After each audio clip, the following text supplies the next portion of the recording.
On a remote peak in the northern Ural Mountains, 9 young hikers set up camp for the night. Within hours, they would flee into the darkness, barefoot, terrified, and fighting for their lives. To this day, nobody can say for certain what drove them into the frozen void. But this is the closest we've ever come to unraveling one of the most disturbing mysteries in modern history: the Dyatlov Pass incident. In January 1959, 9 experienced hikers, mostly students from the Ural Polytechnical Institute, set out on what was supposed to be the adventure of a lifetime. The expedition was led by 23-year-old Igor Dyatlov, a brilliant engineering student known for his discipline, toughness, and near-obsessive preparation. They documented everything: diaries, cameras, snapshots of cold mornings and warm friendships. Nothing suggested the terror that awaited them. Their goal was straightforward: traverse a remote mountain region and reach the peak of Otorten. But to get there, they would have to cut through an unnamed mountain pass, one that years later would bear Dyatlov's very name.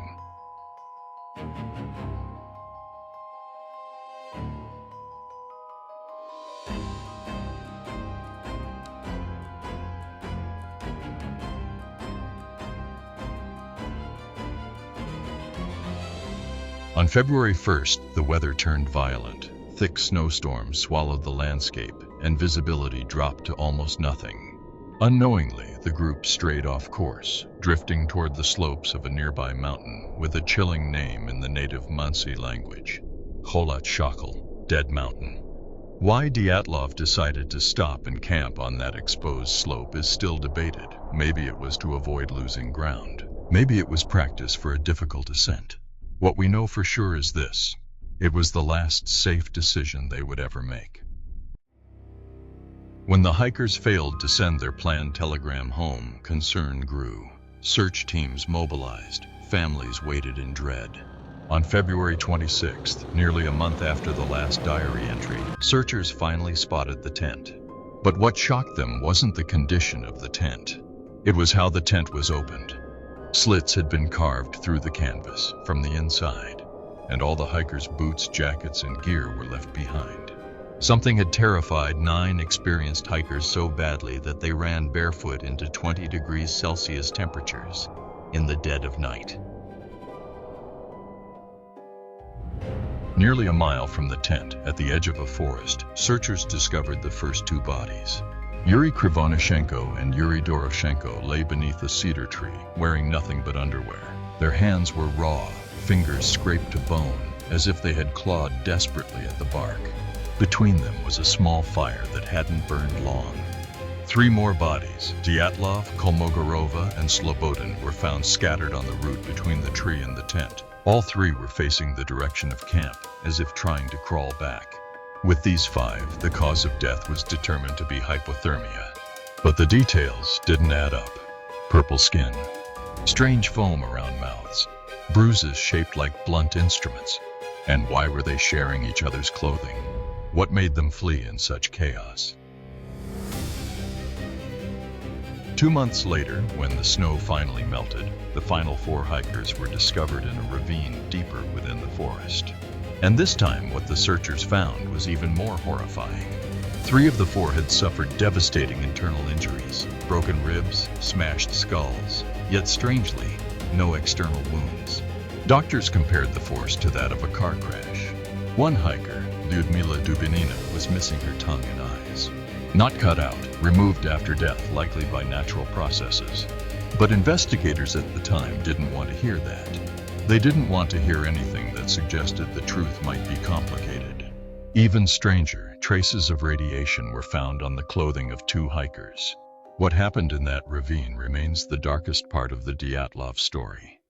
The Soviet investigation closed quickly, too quickly. They blamed the cold. They blamed inexperience. They blamed a compelling natural force. But the contradictions were obvious. Theory 1, the Mansi attack. Ruled out, no footprints, no signs of struggle. Theory 2, a violent argument. Impossible. Their injuries required forces no human hands could deliver. Theory 3, hypothermia. Explains confusion, but not the crushed bones. Theory 4, Yeti or creature attack. A product of fear and imagination, unsupported by real evidence. Theory 5, secret military experiments. Some hikers saw strange glowing lights in the sky that night. Even the lead investigator later claimed he believed the orbs were connected, but no document has ever surfaced to prove it. Theory 6. Infrasound. A rare wind pattern that can trigger panic attacks. But would that cause broken ribs? Every explanation solved one piece, but none solved the entire puzzle. In 2019, Russia reopened the case. They examined 3 possibilities: avalanche, snow slab, hurricane winds, and yet again the case closed with vague conclusions. Then, in 2021, 2 Swiss scientists published something remarkable. Using advanced avalanche modeling, similar to that used by Disney animators to simulate snow in Frozen, they recreated conditions on the mountain that night. What they discovered shocked the scientific community. Under just the right circumstances, a delayed slab avalanche, silent, sudden, and incredibly powerful, could strike with enough force to break ribs and skulls, without leaving the large debris field typical of major avalanches. Add katabatic winds, powerful low-frequency gusts known to cause panic and disorientation, and you have a deadly chain reaction. A quiet snow impact crushes part of the tent. Panicked hikers cut their way out. Half-dressed, they flee into 20 degrees Celsius cold. The group becomes separated. Some freeze near the fire. Others fall into the ravine and suffer fatal injuries. The last survivors take clothing from the dead, trying to stay alive. It doesn't answer every mystery, but it answers more than any theory before. The Dyatlov Pass incident may never be completely solved. Too much time has passed. Too many details were buried, literally and politically. But the most likely explanation is no longer supernatural or conspiratorial. It is a perfect storm of natural forces on a mountain ancient cultures called dead. Today, the hiking route to Otorten bears a new name, Dyatlov Pass, and at a quiet cemetery in Yekaterinburg, 9 graves stand side by side, a memorial to young adventurers who stepped into the wilderness and into one of the world's most haunting mysteries. Because whatever happened on that mountainside, only they will ever truly know.